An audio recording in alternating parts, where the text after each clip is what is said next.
Fala, família! A paz. Bom dia a todos, boa tarde ou boa noite. Não sei em qual horário você está assistindo esse vídeo, mas estamos aqui juntos para mais um episódio do Petra Talk. E é uma grande alegria, uma imensa alegria receber os convidados de hoje. Eu tenho certeza que Deus vai abençoar muito a sua vida através desse episódio. Antes de apresentarmos, já se inscreva no canal, já curta aí esse vídeo, compartilhe. Temos certeza que Deus abençoará a sua vida. E hoje nós temos conosco o pastor Juarez Alves Pereira, irmã Edmar Medeiros Pereira, nossos Paz. Amados papais. Hoje o Fala Família tem um Fala Família todo. Fala Família de verdade. De Só verdade. faltou um bolo de fubá aqui no meio. Rapaz, lembrei da infância, Brãozinho. Eu lembro do papai falando, você não errar quando você for pregar a primeira vez, você fala bom dia, boa tarde, boa noite, conforme a hora que for. Né? O que a criancinha pensou em fazer? Chegar lá no púlpito e falar bom dia, boa tarde, boa noite, conforme a hora que for, literalmente. Amém. Bênção, pai, bênção, mãe, Deus abençoe. abençoe. Muito bom receber vocês aqui. O prazer é maior. É nosso. Papai e mamãe, como é que foi essa viagem de vinda para o Rio? Vocês chegaram aqui na quinta, não foi isso? Chegamos na sexta de manhã. Sexta. Eu fiquei com a impressão de ter sido quinta à tarde. Sexta eu já estava no quartel. Quinta de manhã. Ah, foi quinta de manhã? O tempo tá passando rápido, né, gente? Tem que chamar o VAR, né? Foi quinta sim, porque a gente chegou a conversar, né? Uhum. E vocês hoje estão morando lá no Espírito Santo. Para quem não conhece, os responsáveis lá pelo Sítio Petra, em Altos Pontões, é a casa, né? O Sítio Petra é a casa, papai e mamãe. O Brasil falou irmã Edmar, mas é diaconisa Edmar. É Isso aí. casal de servos do Senhor. E bom receber vocês aqui. Abrãozinho é o nosso caçula, né? É o que ficou aqui junto com Patrícia remanescente no Rio. Eu voltei um pouquinho. Agora papai e mamãe, depois de ter morado... Quanto tempo vocês moraram aqui no Rio? Nós moramos de 98 a 2016. Tem que fazer as contas. Dá 18 anos, não é isso? 18 anos. 18 anos. E já estão quanto tempo lá? Então, 2016, indo para 7 anos na roça. 7 né? anos. Voltou lá para o Espírito Santo. É bom recebê-los aqui de volta, né? A igreja já está bem modificada nesse tempo. É muita gente nova, né? Pessoal da minha faixa etária. Ontem eu dei uma observada no culto, tinha no máximo 20 pessoas. E deveria ter 200 no culto, então uma juventude muito representativa mesmo em termos de número e pessoas diferentes. É benção, a igreja está... Dinâmica, né? Então... A igreja vai modificando, vai se ajustando com o tempo. É impossível a gente falar de Petra, né? E da nossa família, das coisas que nós temos em termos ministeriais, sem citar e sem conhecer os nossos pais. Ontem eu estava tendo uma conversa sobre isso e hoje a nossa intenção é ter vocês na sala da nossa casa e compartilhar um pouco das experiências que nós temos com os nossos pais, as nossas histórias. E eu tenho certeza que da mesma forma como eles nos inspiram e inspiraram a vida inteira, essa conversa vai ser assim, né? E papai e mamãe, gostaria de saber um pouco melhor sobre a infância de vocês, conversar um pouco sobre isso. Você cresceu nos Pontões, né, mamãe? A vida inteira. Uhum. E como é que foi a infância lá no Altos Pontões? Eu acho maravilhosa, né? Porque é diferente de hoje. Principalmente no interior. Os dias passavam e a gente nem via, né? A noite chegava e todo tipo de brincadeira. A gente não tinha uma condição financeira boa, mas a gente inventava os nossos próprios brinquedos. Ia pro meio do mato, cortava madeira, fazia balanço, fazia escorrego. Assim que a gente vivia uma infância tão Uma maravilhosa. quase morte por segundo. Né? Isso. A aventura mesmo. Ia pros riachozinhos, cercava ali a água, fazia as barreiras. E a gente não tinha noção da profundidade que aquilo já estava. e se arriscava, mas era uma amizade tão grande entre os primos, que a gente, Pontões é um lugar de família, né? e ali um cuidava do outro. Quando estavam quase afogando, eu lembro, ficou registrado assim na minha, Brincadeira, tudo quase morte. registrado bem na minha mente as coisas que marcou, né? Nós fizemos um poço e buscamos uma bacia, aqueles bacião que a gente lavava roupa. E às vezes tomava banho também, né? Porque e naquela tomava época banho, o banho isso. era na bacia, era um bacião mesmo, tá? Era um bacião. Possivelmente o povo da cidade nunca viu algo Não, e o povo daquele lá tipo, né? se banhava, né? Mas aí nós colocamos uma prima, a menorzinha, Boiando dentro da bacia, só que ela afundou. E quando nós vimos que ela estava morrendo, alguém dos mais velhos entrou e puxou ela, mas ela já estava. E isso numa coisa bem pequena, né? Porque vamos supor, a gente cercava um riozinho, ficava um espaço desse que a gente está Aonde aqui. ali, mãe? Que vocês fazem que eu estava fazendo? Ficou marcado. Foi ali, lá em cima, lá onde mora hoje os filhos do Fernando, que comprou a nossa É lá no alto partezinha do da morro, terra. Entendi. Lá lá perto do Pico dos Pontões. Lá em cima. E Então, assim, a tia Maria já contou umas histórias, assim, de... Vocês eram muito Então, juntos, a minha né? tia, a Maria, isso era em 14, né? A nossa casa. Não tinha precisava de gente sem ser da família. Era 14 3. primos de um lado, mas tantos do outro. 3, aí morava uma outra tia com 5, uma outra com... Então, assim, em todo tempo a gente estava em mais de 10. E uma outra coisa que marca é que a gente falava assim, mamãe, as primas estão indo embora, nós vamos com ela até ali. Aí até ali nós levava na casa e chegávamos lá, batia um papinho, voltava de lá, falava, mãe, a gente vai até ali com as primas. Principalmente a família do pastor Esli, né? Que é a Graça, mãe dele. Uhum. Então, assim, era um tempo muito bom. Uma das travessuras que eu assim, fiz, que eu achei um absurdo na minha vida, foi subir numa árvore fininha, que eu era um gatinho, subia. 2, 3. Quando eu chegava lá em cima, as 2 ou 3 descia, tombava a árvore em 3. Inclinando, né? Inclinando. Quando chegava embaixo, que era uma árvore que não quebrava, quando chegava embaixo, 2 pulava e já era programada. A outra ia lá em cima, mas numa rapidez que a árvore voltava. Soltava, não. Estilingava. E bem alta, né? Então, assim, é muita... Falta de Mas Deus juízo. livrou a gente de muita coisa. Você que é mãe no contexto urbano, tá? Entenda. Quem livra é Deus, não é você. O pai e a mãe têm que cuidar, têm que sim zelar pelos filhos, mas às vezes tem um protecionismo muito intenso hoje, né? Ontem eu estava lembrando dos meus meninos tentando andar em cima daqueles tocos de árvore, foram cortadas umas árvores ali próximos da igreja e foram feitos troncos mais ou menos dessa altura. E troncos largos, né? Aqueles meninos não fazem nem cócegas nos troncos em termos de peso. Meus meninos são bem pequenininhos. E eles querendo andar ali em cima, mas eu vendo o zelo da mãe, né? Como se eles estivessem no pico de um prédio e próximo de cair de lá de cima, só vendo quase morte, sendo que eles estavam só andando de um tronco para o outro tranquilamente. Então, os pais hoje têm esse excesso, né, de medo, de receio, de temor. Tem que ter cuidado, isso é um fato. Mas a verdade é que se Deus não livrar e não cuidar, na nossa frente se acidenta, né? Hoje, o interior já não vive assim, né? Onde nós moramos, não é mais aquele pontão, no sentido de... Já chegou a internet, já chegou celular, né? E você, papai? Como é que foi a infância? O senhor nasceu em Bom Sucesso?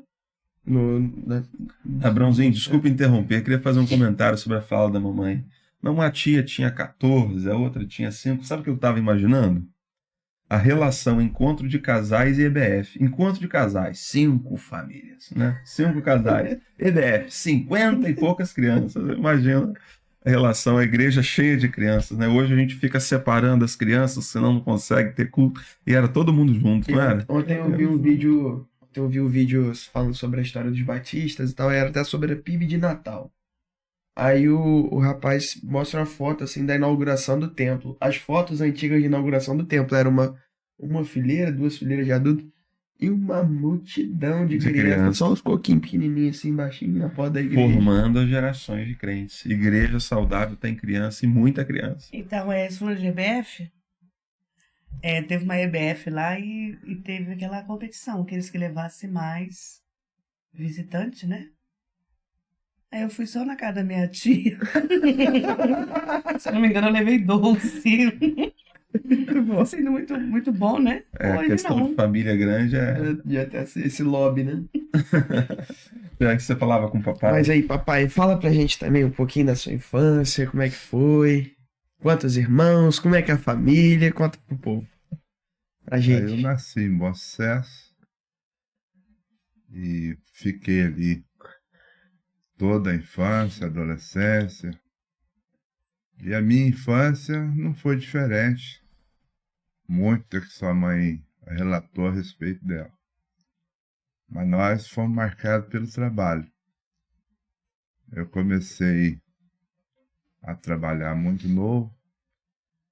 Se eu não me engano, as últimas lembranças que eu tenho de trabalho, eu comecei com 7 anos. E eu era um menino de muita coragem. No dia que meu avô morreu, em 1973. Eu nasci em 64, eu tinha 7 anos. Certinho. E naquela época ainda não tinha telefone lá na nossa região, nem motos. E nós estávamos em Calçado. Na Calçada Bom Sucesso é 20 quilômetros. Né? Mas é 73 que ele morreu e o senhor é de 64. Papai. Isso. Então são 9 anos. Não. É 9. Eu achei que era Então. assim. Você falou 7, certo. Miserável. Mas Foi mal, gente. Para brigando. É que eu confundi. Não, eu ia falar que eu confundi com a mamãe que é de 67, só que eu ia estar errado Tava. também, 16. estava lá na família uma discussão com respeito a quem iria avisar em Bom Sucesso que o meu avô tinha morrido. Eu falei, não, eu vou.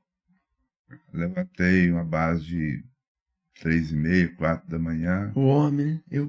e fui a pé em Bom Sucesso avisar que meu avô tinha morrido. Mas com aquela noção de perigo. Se vinha vaca dentro do caminho, eu passava lá debaixo da cerca. Se vinha um cachorro, eu já pegava pedra, um pedaço de pau. E desde os 7 anos trabalhando, auxiliando o pai naquelas coisas que eram necessárias, mas também fazia muitas brincadeiras nas horas que podia. E eu me lembro... Quase nenhuma, né? Mas nas horas que podia, quase nenhuma, mas... E eu me lembro de um livramento muito grande que Deus deu para mim e para vários meninos. Nós estávamos no terreirão, né, do tio Pedro, onde seca café e era a colheita de feijão. E eles colheram feijão e fizeram um monte de palha muito grande. Bem grande mesmo, tamanho de uma casa ou mais. Aí os meninos brincando, vamos ver quem faz túnel e atravessa para o outro lado? Aí todo mundo começou a fazer os túneis na palha e eu fiquei mais na retaguarda. Quando eu entrei no túnel, que eu comecei a fazer o meu túnel, eu escutei estralando. Aí eu falei, o que é isso? Eu voltei para trás, um dos meninos tinha botado fogo no monte de palha. Meu Deus. E aí deu tempo de a gente gritar, chegou pessoas, e à noite o sereno, a palha estava um pouco molhada. Então ela estava instalando devido a poder afirmar o fogo ali. o fogo. Aí conseguimos apagar o fogo, que saiu o menino de todo lado de dentro do monte de palha. Então esse marcou. Aí eu lembro Jassona, que era o vizinho que morava perto, ele veio correndo com água e houve até choro dentro de pai depois, quando que ia ser um acidente que ia morrer ali, mais de 10 meninos, não lembro. Quem não tem uma visão, porque o papai falou sobre morar em Bom Sucesso. É Bom Sucesso no Espírito Santo. É um distrito rural do município de Apiacá. Ali nem Socorro, né, papai? Socorro ali era 1 hora de Era. carro, calçado mais ou menos, né? Estrada Não- muito nem precária. tinha muito Não carro, tinha, né, pai? Não tinha, Não não. tinha. É. E a palha do feijão, se você ateia fogo nela, é coisa muito rápida, você tem uma labareda gigantesca, né? E a fumaça. E isso, e tem a Não questão sei da como eles intoxicação por saíram no fumaça. meio da fumaça. Mas essa foi uma das marcas, né? Que ficou assim, gravado mesmo. O primo que botou fogo, ele mora hoje em Calçado. Tá preso até hoje, tô brincando. Na idade mais velho do que eu um pouquinho. É o Enoque. Deus te abençoe, Enoque, se porventura você vê esse comentário e não sei se você ainda lembra disso. Mas tivemos o privilégio de crescer trabalhando. A necessidade dos pais era grande. Meu pai, como alternativa para o sustento da família, começou a vender, comprar e vender, né, as coisas, legumes e banana, coisas da roça. E quando ele ia em Altos Pontões fazer compra, ele tinha 2 cavalos, né, que ele colocava ali os arreios próprios para carga. E ele enchia então aqueles balaios de mercadoria, banana da terra, inhame, esse tipo de coisa, e ele trazia na cabeça a cesta de ovos. Só que ele passava pela serra levando Gente, aqueles muito maneiro. ovos, e eu e meu irmão passava pela estrada por baixo, levando por bom sucesso, puxando os cavalos. Os cavalos não subiam aqueles morros. O senhor Tio Vadir, Isso é uma caminhada de 12 quilômetros mais ou menos. E um dia a gente muito cansado, 2 meninos, amarramos os cabrestos na cintura para ir com as mãos soltas brincando. E o burro puxando. E puxando os animais. Aí veio um vizinho, era o único homem que tinha carro naquele lugar, o senhor Doca Poça. Aí ele parou o carro, desligou e veio de mansinho, andando pro nosso lado, de mansinho, chegou e falou: filho, isso é um perigo muito grande. Se o cavalo assustar com o barulho do carro, sair correndo, vão arrastando vocês. Aí cada vez correndo mais, vocês vão morrer e se espedaçar todo. Não faz isso mais. E de tarde eu vou lá na casa do seu pai conversar com ele. Aí nós fomos, com medo de chegar em casa e contar ao papai. Mas depois ele foi lá para o José: rapaz, não faça isso, esses meninos é muito pequenos. Esses animais seus não são tão mansos assim. Vinham os 2 brincando, conversando. Vai, Heitor José hoje. aham. E com os cabrestos amarrados no Se corpo. estivesse puxando um poodle, né? A Então, Babi. mas Deus deu livramento e todo mundo cresceram, formaram, adquiriram família. Então é assim, né, as experiências que a gente tem da infância. E o papai é um dos 9, foram 9, né? Que o vô José e o vô Laude tiveram, né? Na ordem, você é o qual? Na ordem tenho as 3 irmãs mais velhas, eu sou o 6º. Joab, Jordi, Novinho, novinho. Achava que o papai era até mais velho, mas você é dos caçulas. Mais novo que você, então, só Creuza e... Creuza e Jade. Lila, Creuza e Jada. Lila, Creuza e Jardim, pra completar os 9. Não. Tá certo. Mamãe é a segunda, né, mamãe? Segunda de 3 filhos, tia Edna, mamãe e tio Claudemir. E nessa questão da infância, como é que foi a questão da infância na igreja e na roça? Como é que foi essa experiência? Olha, nós sempre, na idade bem tenra, fomos levados à igreja, né? Pelos nossos pais que rigorosamente participavam dos trabalhos da igreja, sendo meu pai o líder, né? Da igreja em Bom Sucesso, que ela ficou sem pastor muitos anos. Quantos anos, mais ou menos? Não, a quantidade de tempo eu não me lembro. Mas foi na época da erradicação do café, então mudou. Praticamente quase todo mundo daquele lugar migraram para a cidade. Hoje é um dos motivos que a igreja de Bom Sucesso tem pessoas que foram membros dela espalhadas pelo Brasil inteiro. E ficou basicamente a nossa família e mais 2 famílias. Então, adulto, umas 6 pessoas. Ficou a família do Nazário, a Nilda Marques, que o marido não era crente, era ela e os meninos, e o meu pai. Meu pai era o líder. Mas segurou a igreja nesse tempo todo, depois como Deus enviou pastores, e não eram pastores integral, mas passava lá para celebrar a ceia, dar um apoio. E nós fomos criados na igreja.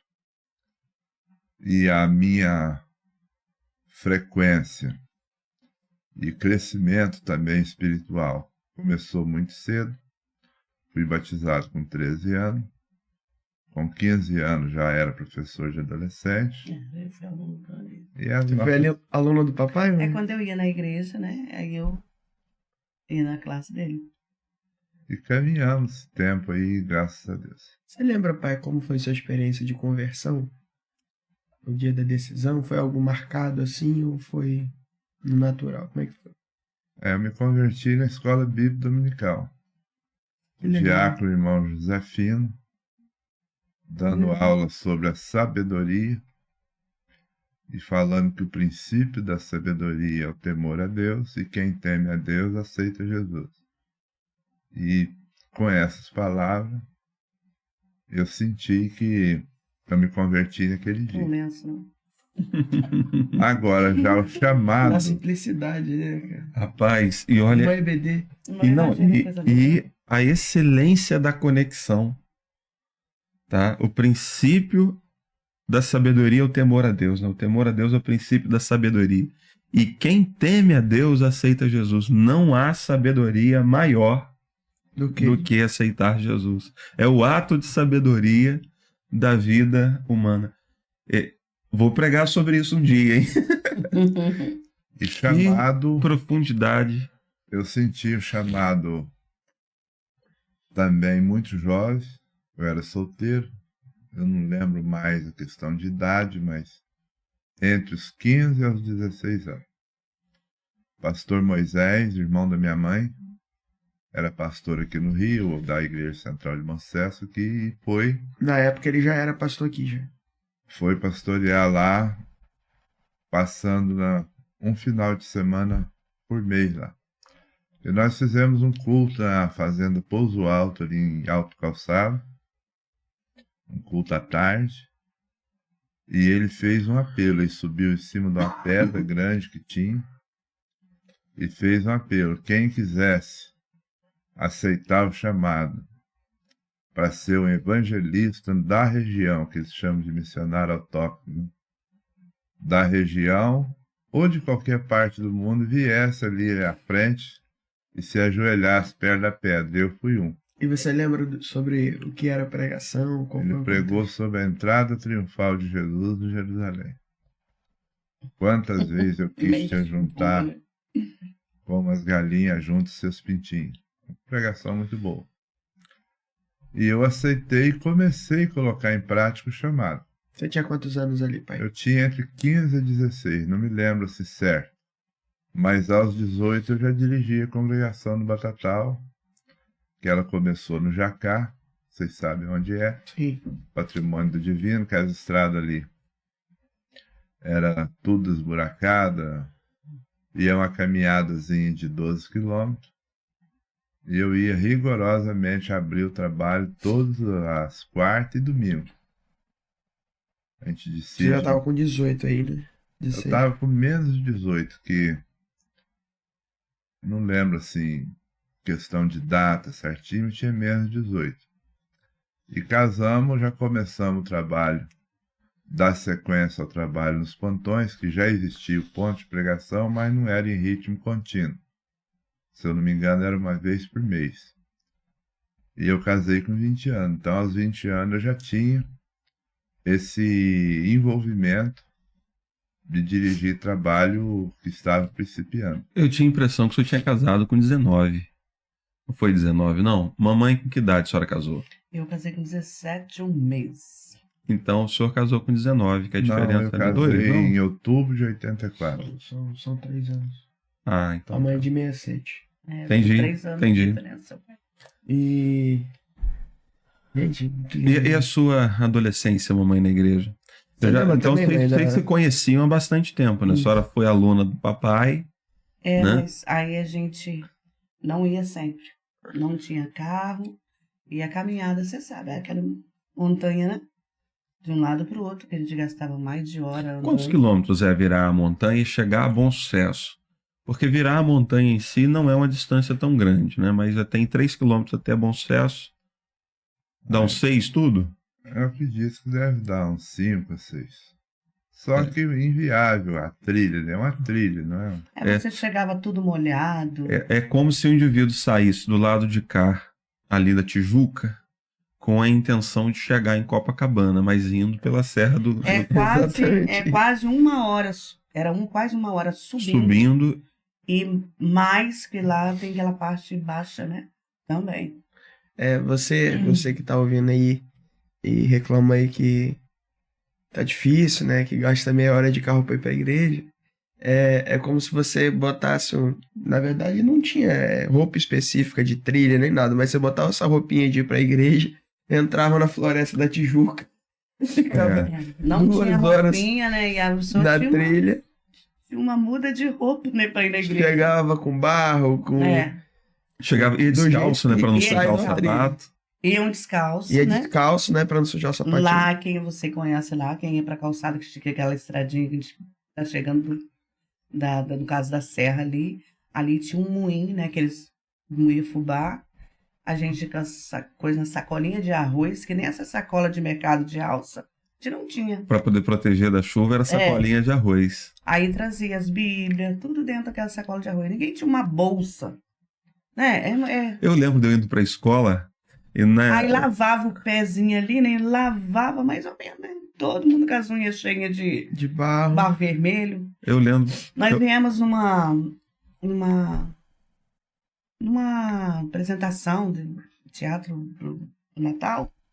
E nós chegamos, e quando viramos a serra, chegamos ali, aquele baixo onde tem aquela ponte, que tinha água de lá. Nós já tínhamos andado quase 2 horas. Meu pai falou assim: a opção é nós esperar a água baixar. Quando a água baixar, que não der para vocês sujar a roupa mais, passamos tudo naquele barco, correndo risco. E passamos do outro lado, lavamos as pernas, pegamos aquela pegada no Tinha chovido muito, né? Tava alagado. Não era uma toalha de banho, né? Uns panos, né? Eles clareavam aqueles que é pano de chão hoje. Que aquilo chegava, era tudo muito encardido, né? Mas as mães clareavam aquilo e a gente, cada um tinha um pano de chão para se secar, né?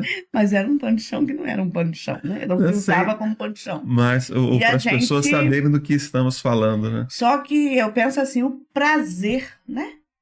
Aí nós, criança, o meu pai ia 1, 2 vezes no mês na igreja. Deixava a gente com os tios, os vizinhos, e eles 2 iam, né? Quando iam, uma vez ficava até pro culto à noite. Mas eu falo assim, a gente era muito feliz, né? E não sabia. E indo tão poucas vezes na igreja, né? E ainda assim conseguia educar os filhos no caminho do Senhor. Eu acredito que tinha uma questão devocional em casa, de leitura. Como é que era isso? Então, meu pai com pouquíssima leitura, né? Que aprendeu a ler praticamente sozinho, parece que teve 1 ano de aula. E uma coisa assim muito boa é que ele tinha um compromisso muito sério, né? Ele aceitou Jesus através do testemunho da minha mãe, que era convertida, e ele tinha aquele compromisso. A gente gostava muito de sair por ali, e à noite na roça começa às 7 horas.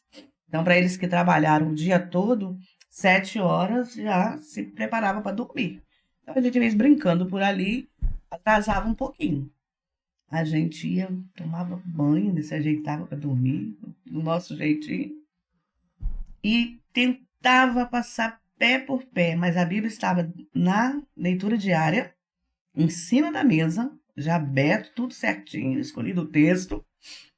Aí, quando ele percebia, ele não dormia, quando ele percebia que a gente estava passando por ali e passando pro quarto, Edmar, Edna, já leram a leitura diária? Não, papai, nós só ia ali e estava voltando. E ele escutava tudo, do jeitinho dele. E quando a gente tinha a oportunidade de estar junto, fazer junto, do jeitinho dele, ele passava pra gente. Então, a minha conversão foi dentro da minha casa. Não sei o momento, assim, né? Mas eu sentia o desejo de que eu tinha que ter um compromisso maior com Deus. E falei com meu pai, falei assim, eu quero me batizar. Ele falou assim, olha, nossa casa... Que idade, a senhora lembra? eu me batizei com 11 anos. Então, eu não sei Eu esse tô momento... morrendo de amor, não tô aguentando. Aí eu falei, papai, Aí ele disse, mas você tem certeza? Eu falei assim, papai, eu tenho Jesus no meu coração. E preciso, tipo assim, de assumir um Compromisso compromisso maior. E sim, o Juarez já foi criado na igreja, era a igreja pertinho, mas eu era distante, né? Mas a nossa casa virou um ponto de pregação. Aí o papai falou assim, ó, no dia que o pastor... Isso daí era lá no alto. Lá no alto. No dia que o pastor Elísio vier, tal dia eles vêm, vai ser o culto aqui. Você presta... Papai sempre deixou a gente muito livre, assim, no sentido, presta atenção, é isso mesmo. Porque é um compromisso muito sério. Assim, levava isso como se não fosse, não podia ser de brincadeira. Não, papai, é sério. Então você, no dia que ele fizer o apelo, você levanta a sua mão. E sempre tinha um apelo após os cultos. Aí o pastor Elísio chegou, mas não esperei. Na hora quando foi pastor Elísio, eu aceitei. Apela logo, cara. Posso levantar a mão? Eu quero Boa que noite, batizar. pastor, né? Vai que ele não fizesse o Vai que apelo não naquele apela, dia, né? né? Você não é doido? Não fazer o apelo? Hoje você tem Aí, que fazer. assim, né, eu não sei se é viu o pastor Elísio, mas uma bênção de pessoas, né? A filha dele, não lembro agora, ela tocava aquela escaleta, né? Ela estava sempre participando com os cultos Escaleta? com o pai. Como é que Aquele é? tecladinho, né? Que sopra. Tecladinho, é. Ah, Aí eu sei que foi um culto maravilhoso. E eu só lembro que falava de arrependimento, né? Eu lembro que eu fui na frente, como eu tinha muita amizade. Foi aquela turminha, a Marilda foi comigo. Marilda, se você estiver me ouvindo. Aí depois a Marilda falou assim, não, mas eu não vou me batizar, não. Eu falei, eu vou me batizar. Então, assim, foi uma experiência que, para minha vida, também marcou muito. Não foi assim igual o Juarez lá, né? Mas foi dentro da minha casa. A gente muitas vezes tem essa cultura, né? Do apelo, do momento, da pregação, mas a gente entende que a conversão também é um processo que o Senhor já vem realizando no nosso coração e às vezes só acontece, não tem... A senhora já chegou convertida no culto, a mensagem, qualquer mensagem que ele pregasse podia ser do... Então, e disse Deus, haja luz, sabe? Você já tinha entregado, né? Então, assim, a gente viveu um tempo, assim, a família em si, uma experiência muito grande. Hoje eu tenho, assim, eu sempre falo com o meu Juarez, o meu pai, ele foi de excelência na vida da nossa família. Porque vocês sabem, sua avó tinha problema psiquiátrico, né? Então era uma coisa assim muito difícil para nós. E ele teve o cuidado espiritual, cuidado saúde, tudo era com ele, né? Mas foram vida maravilhosa, né? No sentido... Vovô Sebastião, Deus te abençoe. Nós chamamos. Te amamos e o senhor é uma referência para nós. Vovô Sebastião, como a mãe falou, ele cuidou de 3 filhos e cuidou da esposa. Numa época em que vovó era esquizofrênica, né? Vovó adoeceu com qual idade, mãe? No pós-parto do tio Após Claudinho. Após o parto do tio Claudinho. Então, ele teve que cuidar de 3 filhos pequenos e da esposa doente. E numa época em que os recursos para tratamento eram bem mais limitados que hoje. Preconceito. Era tudo muito difícil, né? Tudo muito difícil. Ai, a toalhinha. Então... Começou a pingar, né? Vai descer. Não, você... O tempo passa. Você... Não é que esquece, né? Mas não para esse momento para você... Pra lembrar, né? Lembrar. Mas... Assim, quem tem uma pessoa que tem problemas mentais...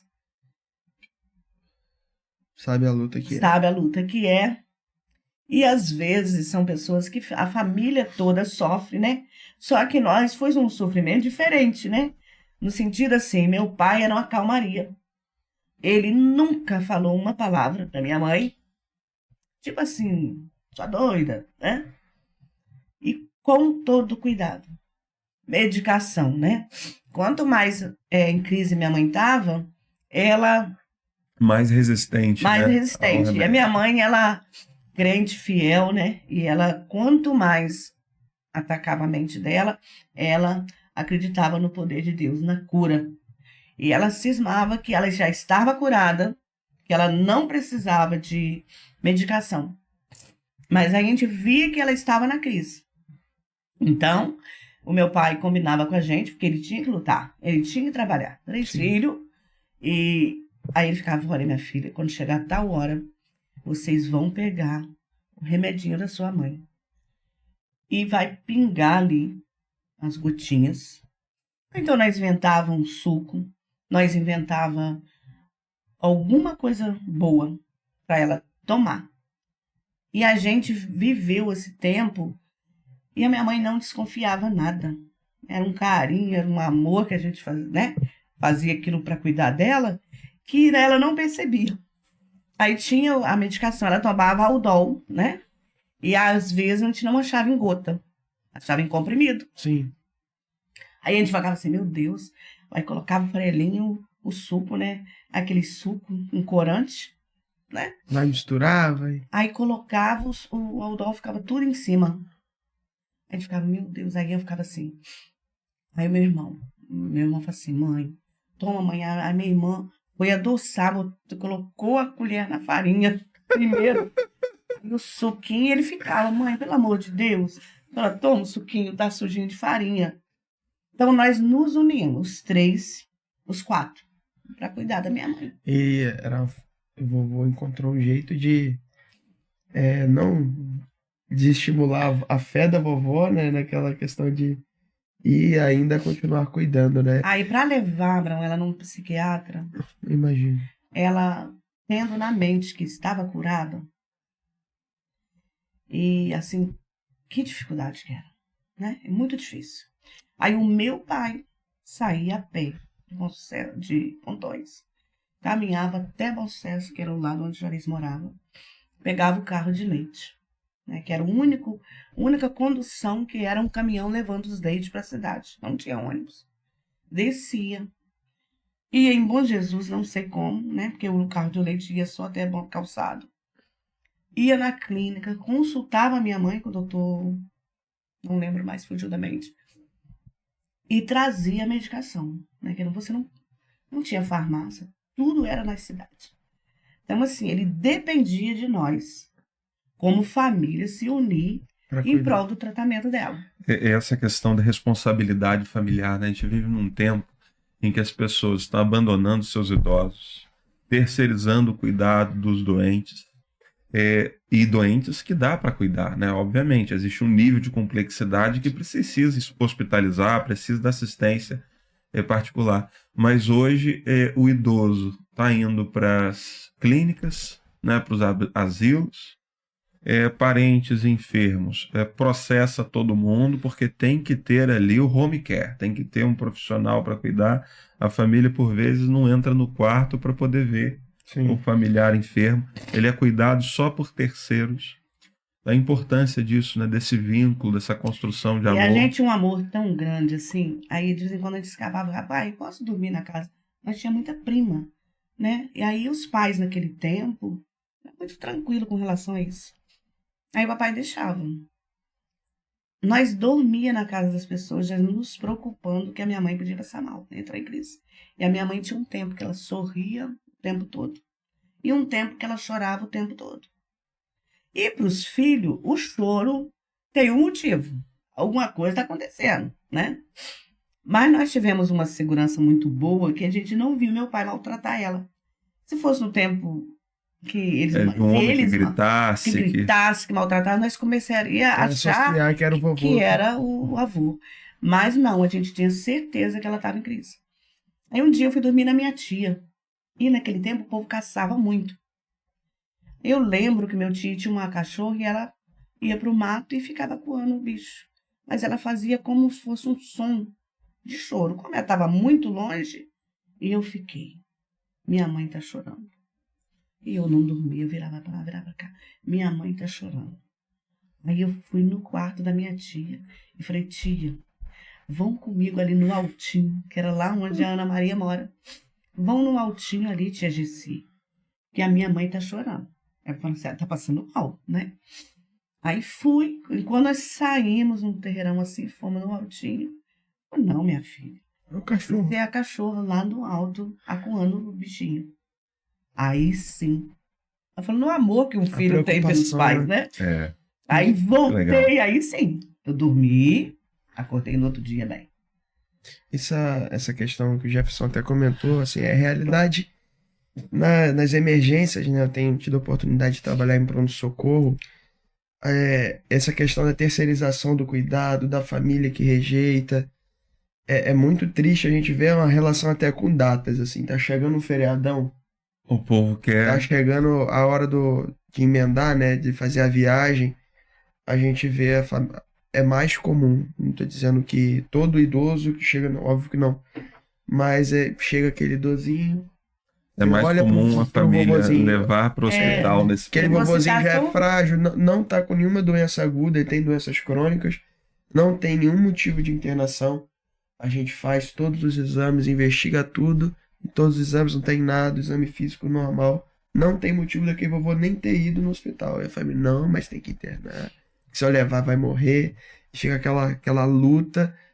E aí, assim, as mesmas carinhas, nas mesmas épocas. É muito triste ver isso, né? Muito triste. É uma coisa a mais que meu pai sempre preocupava, né? Ele sempre preocupava com o bem-estar da minha mãe, que mesmo sendo em 3, irmãos sempre se, né, briga, acontece aqueles movimentos meio barulhento dentro de casa, e ficava, ó, a sua irmã mais velha vai ficar cuidando da sua mãe e da casa, que é a Edna, e vocês dois vão comigo pra roça. Lá vocês não precisam fazer muito esforço, aí vocês vão ficar lá comigo. Tipo assim, pra casa ter paz, né, assim, tranquila, pra minha mãe descansar quando tomava as medicação. E a gente, nos momentos aí, mas só que a gente pegou um gosto de cuidar das coisas junto com ele, que a gente preocupava. Ah, se eu for com meu pai, ele termina mais cedo. Aí ele colocava a gente, ó, você vai nessa carreira, naquelas carreiras assim, de café, o seu irmão na de cima e ele na de baixo. Então, ele terminava, subia pra segunda, depois pra terceira. A paz reinava, as criancinhas tudo cansadinha, né? Botar a criança para trabalhar é uma forma de promover a paz, né? Papai, você estava falando sobre mamãe, a relação dela com o vovô, a questão da vida devocional dentro de casa, mas eu me recordo que na família Pereira também era regra, né? Eu lembro dos cultos domésticos, hinos. Só pra constar, né? Eu acho que a gente é muito privilegiado, meu Deus do céu. Vendo a história de vocês, o papai falou que o vovô já era o dirigente lá na igreja. Na igreja, né? Glória a Deus por essa família. Meu pai, ele foi um grande pregador, leigo, né? Hoje, se você perguntar às pessoas mais antigas, né, a geração passada, os que ainda restam, e também as pessoas da minha idade, acho que serão unânimes em afirmar a capacidade de José Pereira com relação ao testemunho e à pregação do Evangelho. Grande pregador.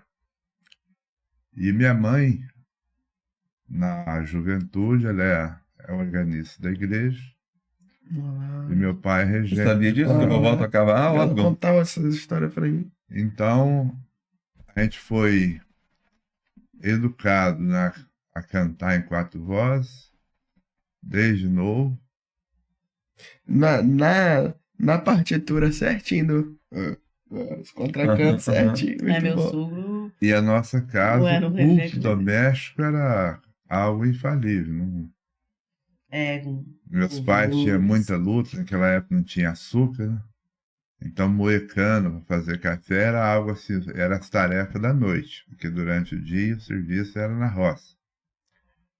Aí na parte da noite, ao início da noite, quais eram as atividades da família? moer cana, arrumar lenha para cozinhar no outro dia, deixar tudo esquematizado e encher as talhas d'água, né, porque não tinha água encanada, tinha que buscar. Talha é bacias, né? Não, as talhas eram uma Barris. barris de feito barro, de né? barro, cabia lá, ó, 50, tinha de várias É a mesma, medidas. é a mesma língua, é a mesma palavra que Do usa Barra da, bíblica, né? das bodas de Caná, né? E a gente, Isso, como isso. criança, não aguentava esperar tudo isso. Então a gente dormia, às vezes, no chão, dormia no banco. Aí eles tinham cuidado. Nunca dormiu uma criança lá em casa sem tomar banho Importante. e sem ouvir a leitura da Bíblia. Então, quando eles terminavam as tarefas, acordava todo mundo, dava banho em quem não tinha tomado, e sentava todo mundo, fazia a leitura. Eu fico imaginando essa cena. No Nove mínimo, Nove filhos. enfileiradinhos. 9 filhos. no mínimo, se cantava 2 ou 3 hinos, Era um culto, né? fazia culto e todo mundo ia dormir. E no outro dia, de manhã cedo, era a mesma luta. Papai, Caramba. conta a história de que amanhã de manhã cedo eu vou comer um ovinho da choca. O que significa isso? Amanhã de manhã cedo eu vou comer um ovinho da choca. O que? A pobreza era grande e nós, como crianças, disputávamos, né? Quem ia comer um Ela só ovo dava do um outro ovinho. dia. A galinha poedeira tinha uma e ela colocava um ovo por dia. Tinha 9 filhos mais o casal de Ah, pais. tinha mais de uma, né? Mas nem sei mesmo. Mas nem todas botam no mesmo dia, né? A galinha caipira é diferente dessa de grande. Aham. E muitas vezes nós, irmãos, ficávamos disputando com a mãozinha de bar da galinha quem ia apanhar o ovo. Meu Deus, é verdade, né? Aí quando tinha um para cada um, minha mãe cozinhava um ovo para cada um. Aí eu tinha um irmão, né, que hoje, né, já está com o Senhor, que é Joadir, ele era bem assim. Travesso. Travesso, né? Vamos ver quem come primeiro. Aí todo mundo comia e ele escondia o dele. E depois ele ia devagarzinho, ficava aquele ovinho, dá um pedacinho. Aí, devagarzinho, devagar. Dá um pedacinho do tamanho de um olhinho de pulga. Aí ele já chorava. Aí você falou o tamanho de um olhinho de pulga, aí dá mais do que uma pulga o tamanho desse pedaço. Mas é muito bom, né? Papai uma vez me contou que quando não tinha ovo para todo mundo, eu ficava contando a vez, né? Uhum.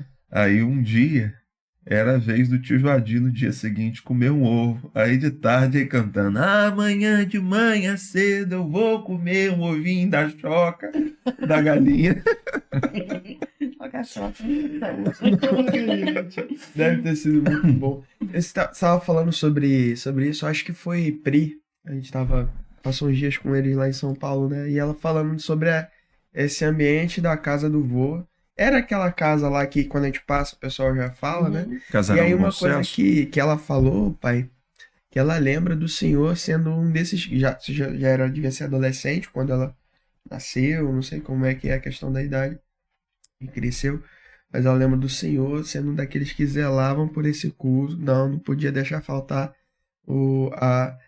eu não sei se era o culto no lar ou o culto que vocês faziam na região. Aí não podia faltar o gás no lampião, o senhor dava o jeito de ir atrás e fazendo essa força para dar essa continuidade.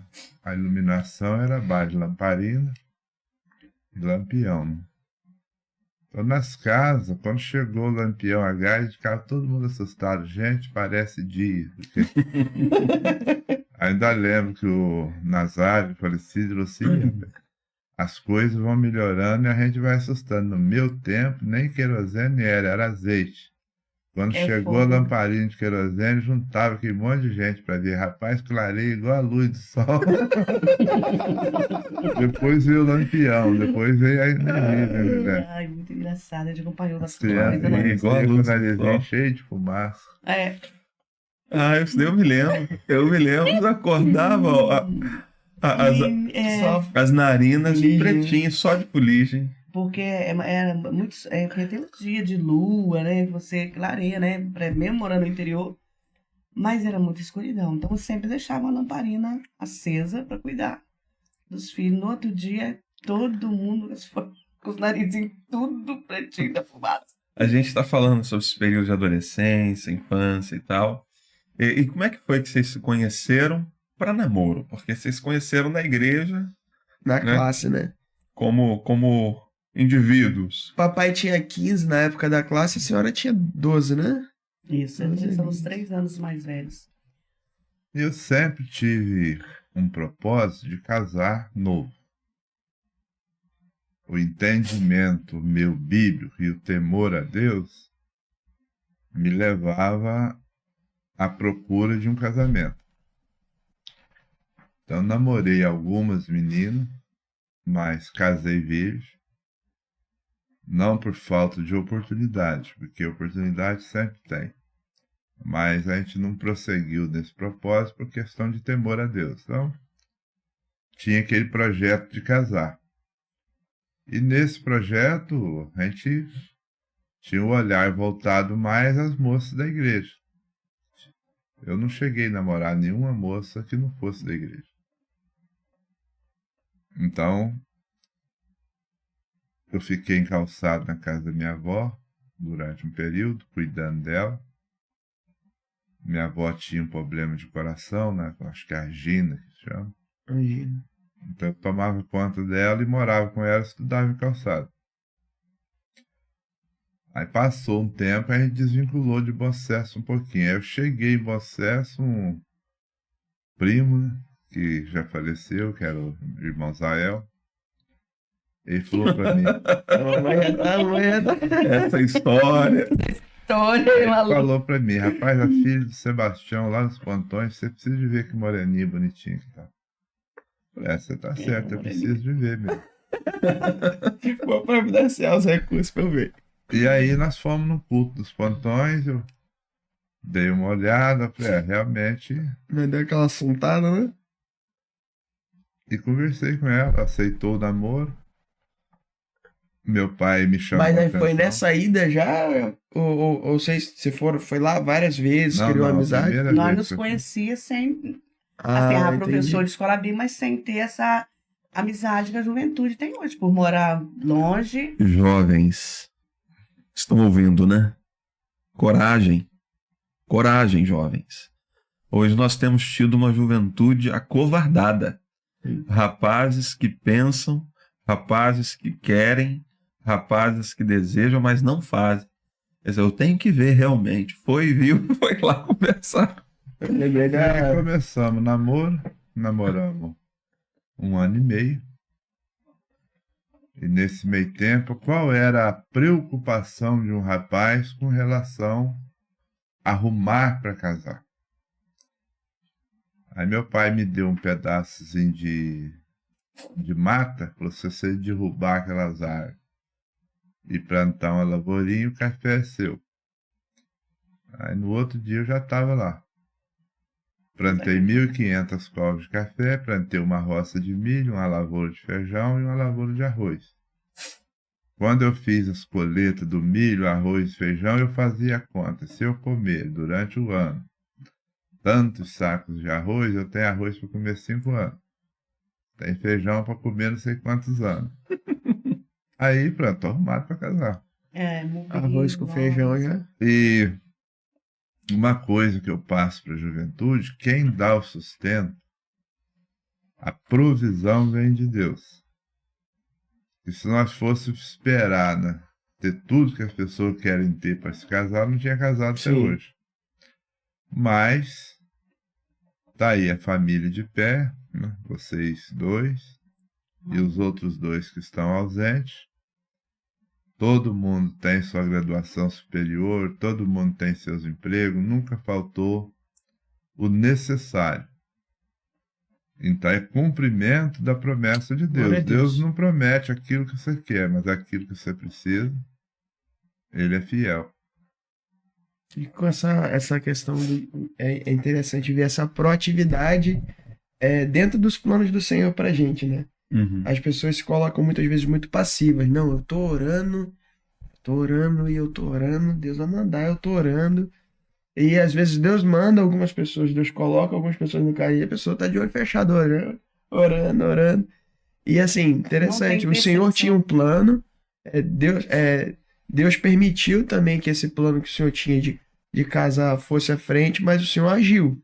Ah, tem ali a mata. Não, então quando vier, eu vou derrubar a mata, eu vou começar. Você já estava preparado para o que o senhor ia entregar para o senhor.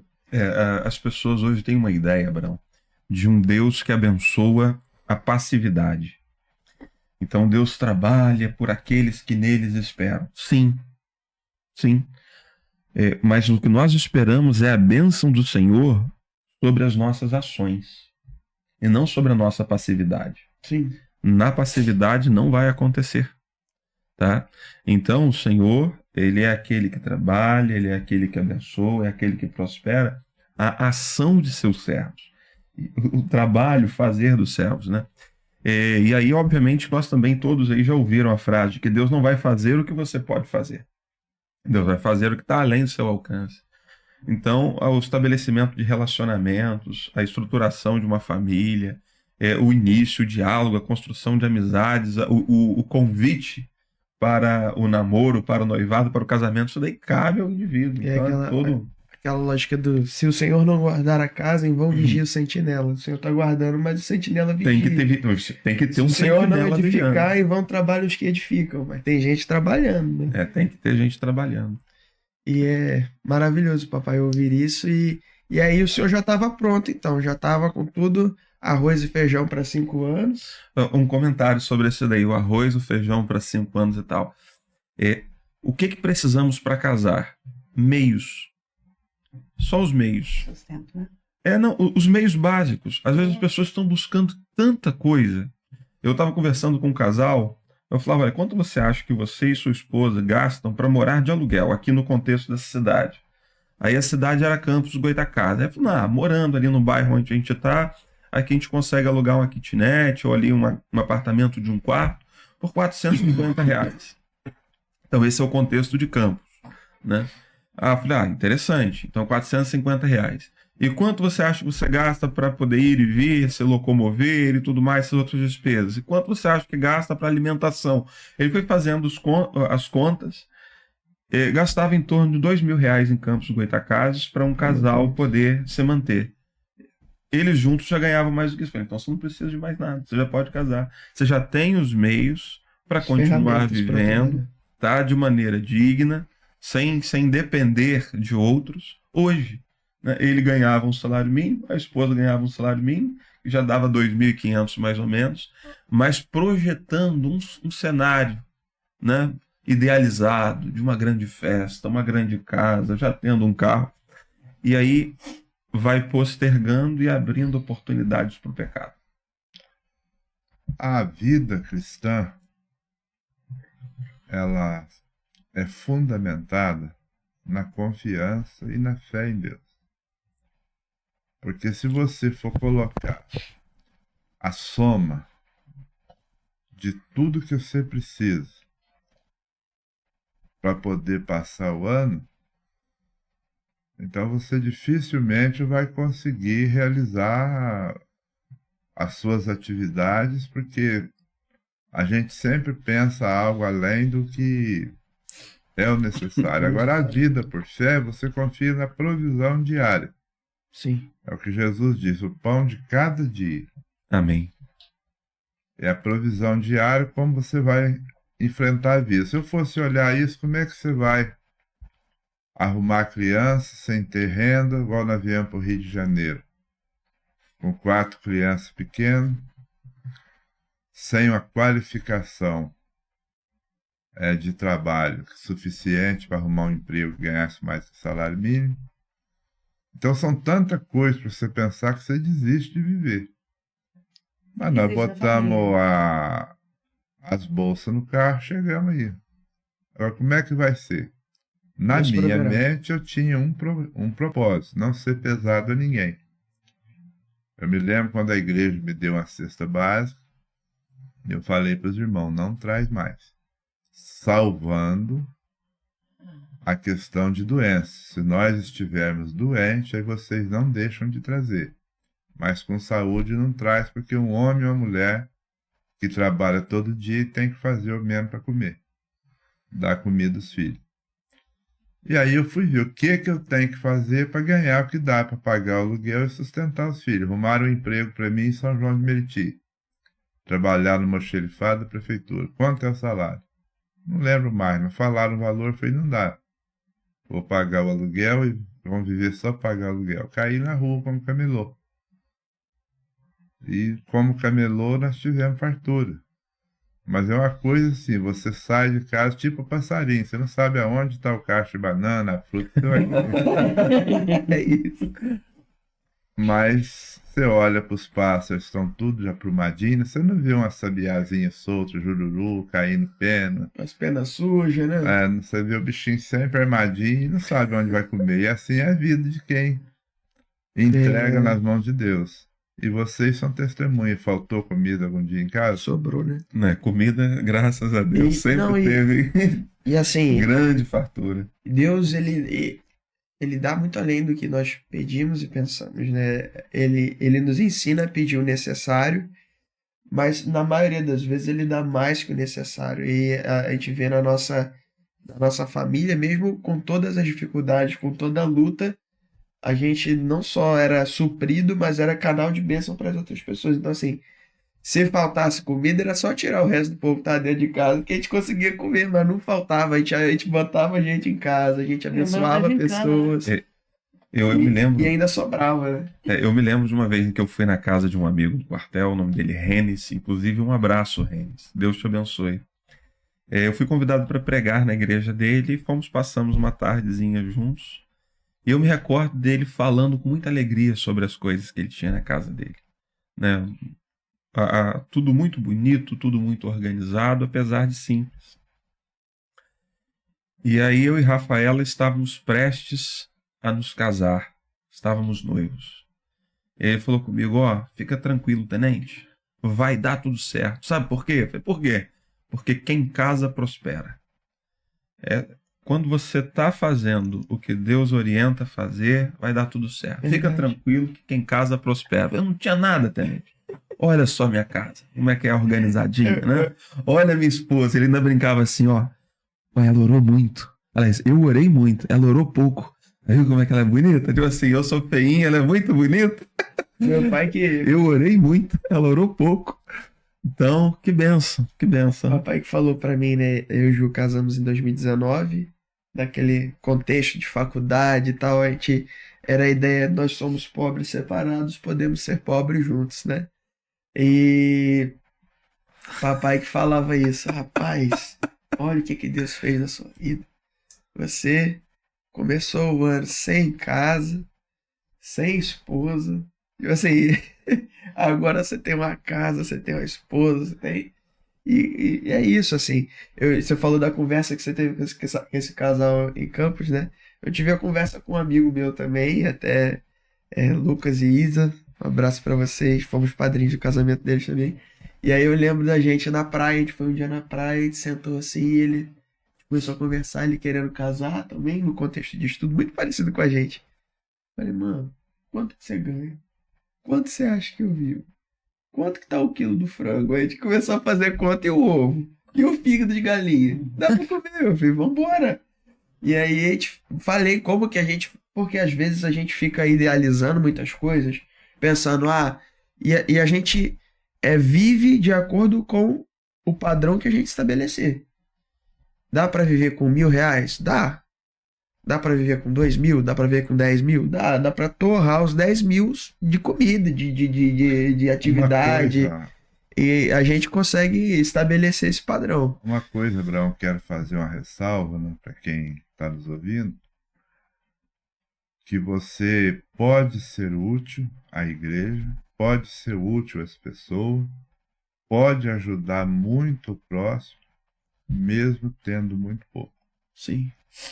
Essa ideia que quando eu tiver um salário bom, quando eu tiver isso, eu vou fazer isso e aquilo, isso não funciona. Quem não é fiel no pouco, não será no muito. A nossa vida, nós vamos fazer 40 anos de casado agora esse ano que vem, em outubro, e nunca tivemos um ganho fixo, um emprego, ou algo assim que a gente não precisasse de estar à frente trabalhando para ter rendimento. E nem favorecimento assim de banco, nada disso. Nossa vida, toda a vida foi informal, ganhando pouco, mas nunca ficamos sem contribuir com a igreja. Abrimos trabalho, né? Tem igrejas em Vitória, tem aqui no Rio, tem no Espírito Santo, que começaram através da nossa dedicação, Deus nos usando. Glória a Deus. E em todas elas, fomos canal de bênção para abençoar pessoas que eram mais pobres que a gente ainda, levando cesta básica. Eu me lembro do irmão Benedito em Vitória, né? Ele tinha rancenismo, e ele estava numa dificuldade muito grande. Eu fui visitar eles, ele tinha vindo da Bahia fazer tratamento em Vitória, aí bebendo água da torneira, água morna, num barraco de tábua. Aí eu conversei com sua mãe e falei, vamos dar a nossa geladeira para ele. Ela, mas você vai dar a nossa geladeira para ele? Mas nós ainda temos um freezer lá no depósito de suco, a gente faz o litro de gelo e traz para casa. Aí levei minha geladeira e dei pro Benedito. Teve uma época que eu tinha o meu irmão com câncer em casa, minha sogra, e depois veio a Fernanda.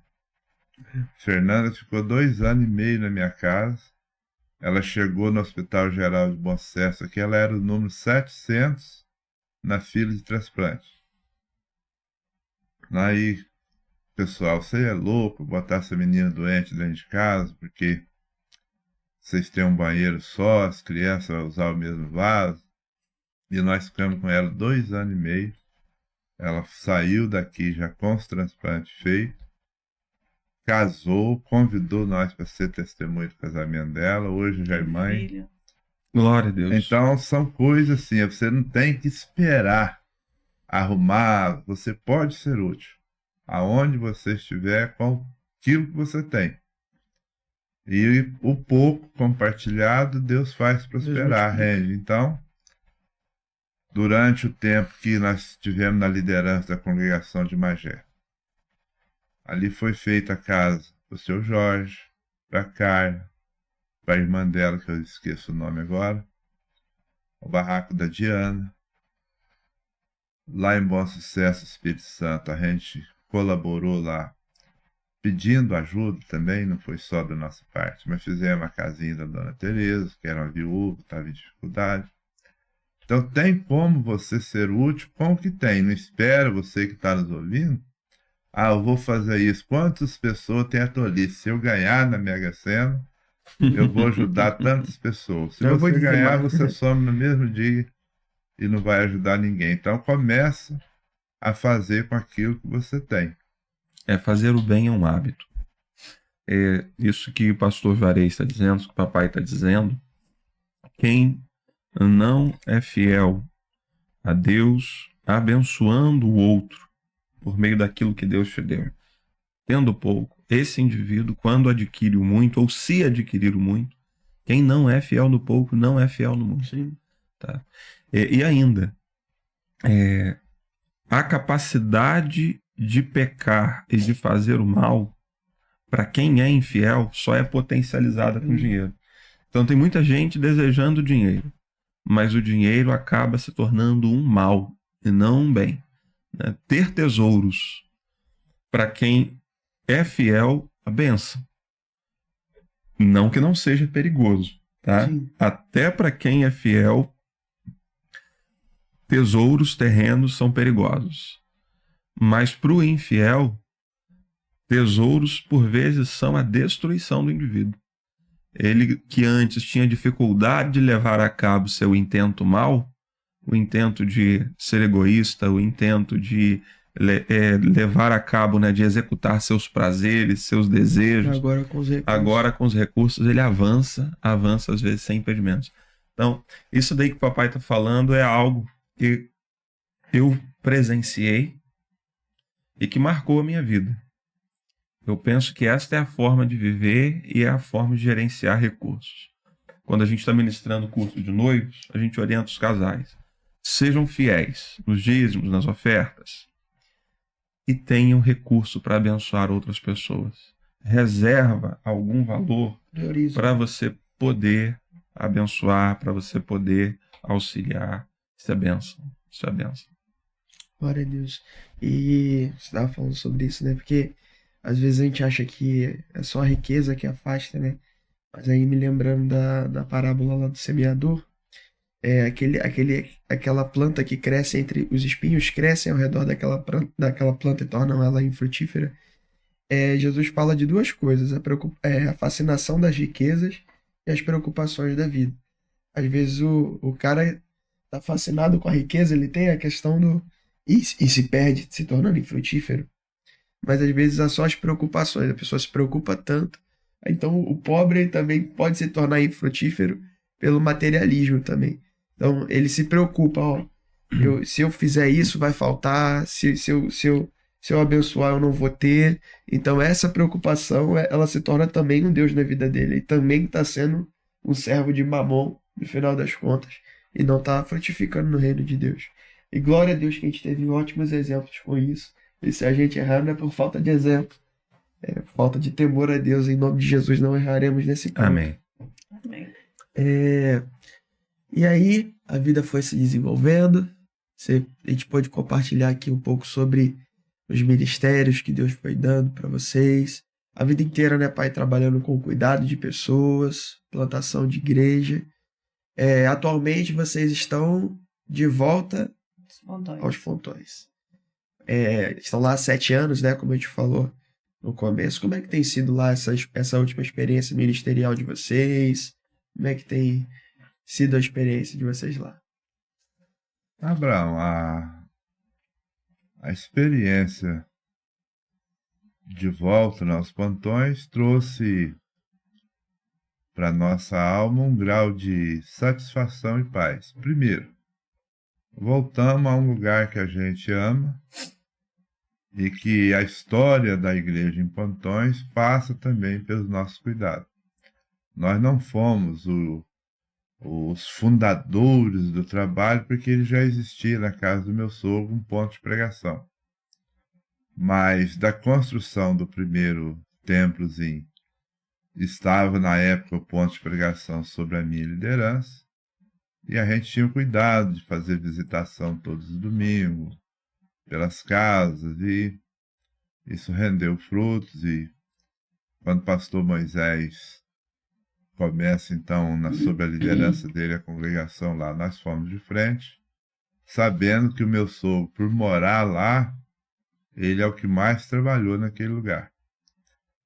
E passados os anos, pelas circunstâncias, mudamos e voltamos agora, há 7 anos atrás, podendo concluir parte do templo novo, como sob a nossa liderança foi feito obras importantes para o funcionamento do trabalho. E estamos lá. Nesses 7 anos, a gente, com apoio, né, de amigos, Dr. Nilmar, né, que é médico ali em Mimoso, patrocinou por 22 meses a escola de música. E nessa iniciativa, houve um despertar para essa área da igreja. Já tem vários jovens, pessoas que tocam instrumentos que antes não tinham essa familiarização com a música. E aquilo que Deus tem permitido fazer. Algumas pessoas converteram, foram batizadas. O trabalho está vivo. Glória a Deus. Então a experiência é boa. A experiência de retorno é muito boa. Glória a Deus. Bênção. Pastor Juarez, irmã Edmar, papai e mamãe. Diaconisa. Eu gostaria de fazer uma pergunta, né? Mas aqui já caminhando para o encerramento desse bate-papo que vai se repetir. Eu penso que tem muita coisa para a gente compartilhar. Muito assunto, eu tô cabeça fervilhando aqui. Mas eu gostaria só de ouvir um pouquinho de vocês, antes de a gente fazer as nossas clássicas perguntas finais. Como é que foi a questão da experiência dos filhos? Vocês tiveram o primeiro filho, que foi o Jetro, o papai chama carinhosamente de Paquim, não é? Vocês tiveram o Jetro bem novos, né? Com 6 meses de casados, mamãe já engravidou, não foi isso? Uhum. Como é que foi essa questão da experiência dos filhos? E hoje um tempo, né, que o povo não quer ter filho, e que para ter filho tem que ter isso, tem que ter aquilo, que filho é caro. Aí o indivíduo vai ter filho com 40 e poucos. Filho é caro, mas arruma cachorro. Mas eu fico, Come ração, eu fico frango. imaginando assim, quando se fala de filho, né? Aí um passa 10 anos, 5 anos, e nós com 6 meses, nós já estávamos. Já tá passando muito tempo de ter que arrumar o filho. Vão parar com todos os remédios, meios e vão. Eu acredito que a bênção de um casal é os filhos. A Bíblia diz que é Herança. bem-aventurado aquele que enche as suas aljavas, suas bolsas, né, com os filhos. Por quê? Primeira coisa, é uma questão de obediência. Deus não mandou se unir E ficar e sozinho. ficar parado. Ele fala que é para se multiplicar, né? Então, primeira coisa é uma questão de obediência. E só quem Fala Deus. Eu tô Só pensando. quem tem filhos é que sabe quanto vale um filho. O que seria da nossa vida hoje, Uhum. já partindo para terceira idade, né? Já estão jogando no ataque, né, no final da grande área. E se não tivesse um filho, não tivesse um neto, não tivesse ninguém para você Dá a impressão que não tem compartilhar a vida. Então, mesmo nós não estando juntos, a nossa mente, 80% ou mais do tempo, é ocupada falar nos filhos, né? em falar dos filhos, falar sobre os filhos, né? E Deita, lembrança de uma coisa e outra é o assunto. Quando não é em casa, é Que quando maneiro, fora. cara. Então, isso tem um valor incalculável. Mas a experiência com os filhos, eu louvo a Deus porque Ele me deu bons filhos e que nós não tivemos problemas. graças a Deus, né? Tudo dentro da normalidade.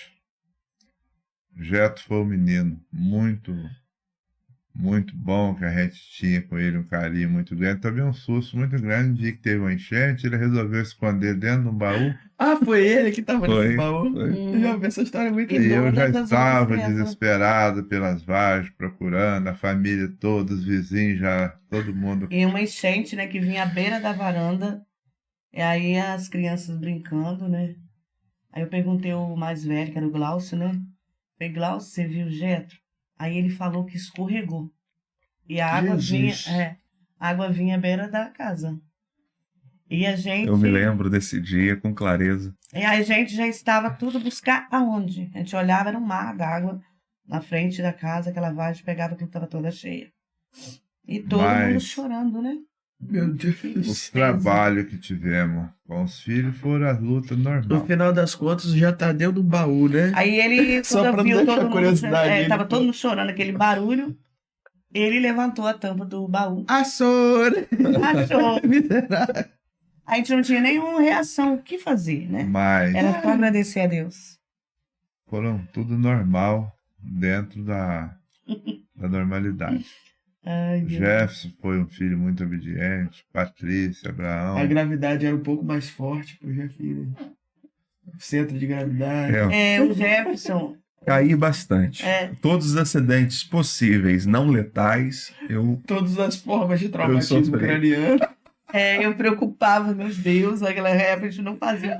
Não tinha um raio-x, a gente não fazia nada, um exame, não tinha um acompanhamento. Muito ali fiel a ela. O Senhor tava moldando o Jefinho só com pancada na Rapaz, eu cabeça. acho que esse menino, se fizer uma coisa pra, tipo assim, filmar a cabecinha dele por dentro, vai ter algum problema. não filmaram até hoje, Não mãe. filmaram, Então, mas deixa graças isso a quieto. Deixa Deus. quieto, vamos- Graças a Deus, né? Tá tudo bem. É isso Mas aí. a pergunta, né? Que você fez, como foi criar os filhos? Foram belos. Vocês são testemunhas, a gente sempre compartilhou, né, tudo, a luta.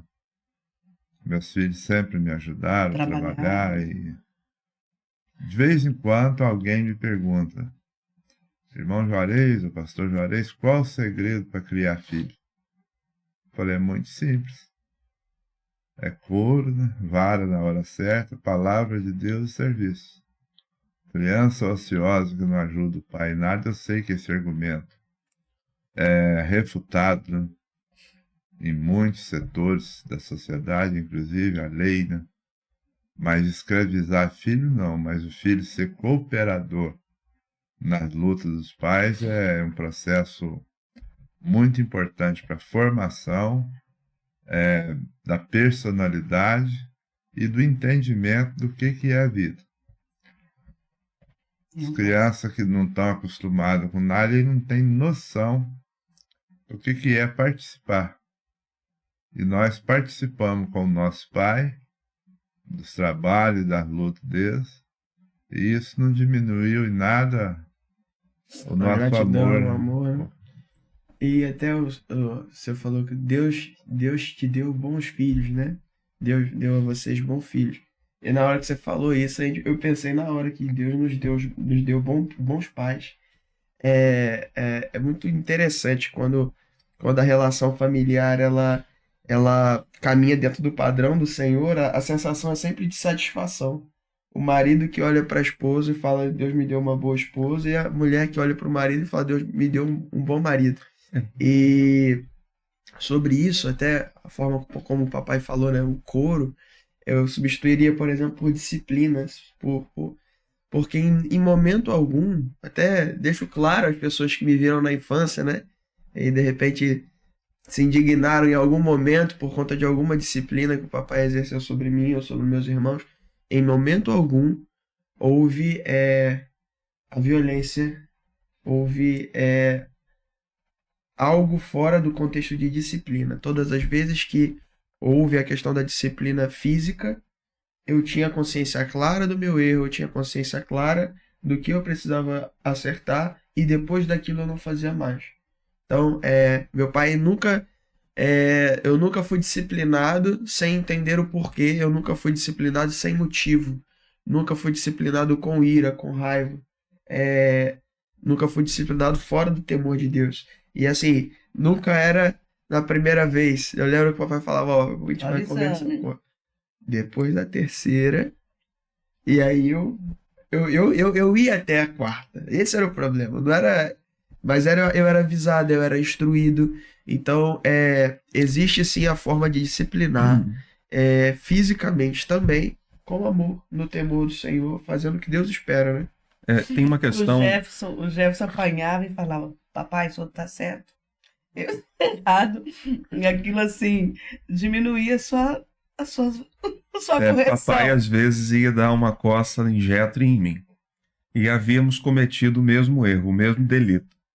Aí o papai dava uma varada no Jetro. Jetro, você vai fazer isso de novo? Não me bate não, papai, não me bate não. Slap, você vai fazer isso de novo? Não me bate não, papai. E aí levava ali a costa dele, mas sempre pedindo, a cota completa. Papai uma vez chegou, me deu uma varada, você vai fazer isso de novo? Não, não vou fazer. Eu me arrependo, você tem razão. Você tá certo, papai. Aí parece que o papai ficava assim, sem graça. Mas eu falava, não vou fazer mesmo. E penso que foi um filho obediente, não foi? Não, vocês foram excelentes. Tem uma questão, queridos, nós podemos teorizar, e eu não sou contra teorizar, quem me conhece sabe que eu gosto de filosofar, teologizar e etc. sobre as coisas. Mas o motivo para o pai e a mãe, e a forma do pai e a mãe tratar os filhos, está na Bíblia. Tá? Então, aquele que nega a vara da disciplina aos filhos, e o contexto bíblico é de fustigar com a vara, é de dar umas varadinhas na perna, tá? Porque existe uma época do processo de desenvolvimento que as pessoas ficam querendo que a criança tenha um entendimento complexo das coisas. E crianças, dependendo da idade, elas não têm capacidade de estabelecer uma compreensão da complexidade das coisas. Então você vai trabalhar no nível mais simples, que é o sensório. Determinadas ações têm recompensas, determinadas ações têm consequências. Então, qual é o porquê que o pai e a mãe, obviamente que com todo o amor, com temor de Deus, demonstrando amor, é que eu falo, nós sempre fomos abundantes em amor. O contexto da nossa casa era um contexto abundante em amor. Inclusive a cama do papai e da mamãe era o ponto de encontro de toda a família, né? O papai e mamãe deitado e os 4 Muitas filhos vezes. deitavam Eu lá lembro quando que de baixo vieram. era arame, de fora a fora, Eu amarrei cabia. ela naquela cama de ferro, né? É a cama para Aí ela- aguentar. Eu peguei o arame fininho e fui amarrando. Do dia que ela A juntou a cama tinha a grade e não mesma abria. capacidade de um elevador. Porque 8 uma- pessoas, 800 quilos. umas 2 vezes vocês chegaram assim, nós fomos todos pro chão, porque ela abriu e. É. Aí eu todo mundo. E sem atenuações, sem amenizações. O erro é erro. Essa clareza, ela é muito importante para a formação do caráter. Tem uma coisa, Abraão, que a gente estava falando aqui, você usou a expressão privilégio. Realmente é um privilégio. Só que essa conotação do privilégio dá uma Porque a ideia base de que isto é acessível a uns e não é acessível a outros. E aqui eu vou te dizer, isso não é privilégio, isso é bênção. Bênção, por que bênção e não privilégio? Porque está acessível a todos. A bênção de Deus, ela está disponível para todos. Os pais podem ser abençoadores. Os filhos podem ser abençoados e podem ser abençoadores. Os pais podem ter uma postura que abençoa os filhos, tá? Então, a bênção está disponível. Agora a questão é se a gente vai acessá-la ou não. Se a gente vai acessá-la ou não pela obediência. E aqui é a disciplina de Deus também. O princípio de tudo é o temor a Deus. A obediência a Deus, a obediência, vem consigo, traz consigo recompensas, a bênção. E a desobediência a Deus traz consigo as consequências. Tá? E isso num contexto que a gente precisa entender, é outro princípio bíblico. Num contexto social ou representativo. Ou seja, você afeta outras pessoas. Então, o pai que nos ouve, seja elemento de bênção. A mãe, seja elemento de bênção. Ah, mas os meus pais foram terríveis, estão terríveis comigo. Se você é um filho e me ouve, vivendo segundo os ensinamentos bíblicos, você pode ser o elemento de bênção. Quebrar essa barreira. Sim. Tá? Ser o notável de sua história e da história de sua família, trazendo Cristo para esse negócio. A questão paterna, a autoridade, ela não é algo assim que você pega num pacote, mas ela é uma coisa vivencial. Os nossos pais tiveram uma autoridade sobre nós que vivida, né? Porque eles realmente foram muito cuidadosos no falar, no modo de agir, em pagar, em cumprir seus compromissos. E nós recebemos isso. Reflete, né? E dos meus 8 irmãos, né, que somos 9 comigo, todos herdaram dos nossos pais essa questão também, de ter uma vida, né, cumprindo seus deveres, tanto diante de Deus quanto dos homens, de ser honesto, de pagar as dívidas, de não dar calote em ninguém, de ser bons vizinhos. E isso Caraca. nós aprendemos a ter uma vida humilde, mas uma vida de caráter. Dentro desse legado, né? E procuramos construir também para vocês a mesma coisa. Você pode olhar a família Pereira, não no contexto Juarez, mas no contexto dos familiares. Você não encontra nesses 8 filhos, nesses 9 filhos de José Pereira, nenhum ladrão, nenhum traficante, nenhuma prostituta, nenhum caloteiro, nenhum homicida. E dessa geração também agora que vem os filhos, já é uma... Eu não sei quantos netos meu avô tem, mas meu pai tem. Mas são muitos, né? Tudo aí na faixa dos seus 30 para cima. Os mais novos são Abraão, Carlinhos. E também vem uma sequência de uma geração abençoada. E, no nosso caso, já os netos, vem uma outra leva de meninos e meninas que estão sendo instruídos nesses mesmos princípios. Então, para você que é pai, você que é mãe, você que pretende ter filhos, é solteiro, você quer construir uma geração, você precisa ter autoridade. E essa autoridade é vivencial. Você não compra ela em lugar nenhum. Mas começa a ter uma vida de dignidade. Eu me lembro que durante o período da nossa vida, nós nos endividamos com o comérciozinho que a gente tinha na cidade do interior e mudamos de lá, devendo. Fiz uma reunião com o juiz da cidade, expliquei todos os meus devedores, como é que era, e ele disse: vende tudo que tem, divide com as pessoas, dá endereço para todo mundo e vai em paz trabalhar. Nós trabalhamos 5 anos no Rio de Janeiro, morando em um porão e juntando dinheiro. Quando eu fiz 30 mil reais guardado em casa, falei, já dá para pagar todo mundo. Voltei na cidade de onde nós tínhamos saído, reuni com as pessoas, paguei todo mundo. Uns cobrou juro, outros não cobrou. E é onde nós vivemos hoje. Como eu voltaria para lá se eu não tivesse feito isso? Então valeu muito a pena. E também é um exemplo para os filhos, para os netos, vocês ser cumpridor dos seus deveres. Possuir, adquirir é bênção, mas aquilo que estiver ao nosso alcance. Nossos olhos nunca devem estar voltados àquilo que não está no nosso alcance ou que Deus não permitiu ter, mas ser feliz e contente com aquilo que tem, cumprindo os seus deveres e também exigindo os seus direitos. Nós temos deveres e direitos.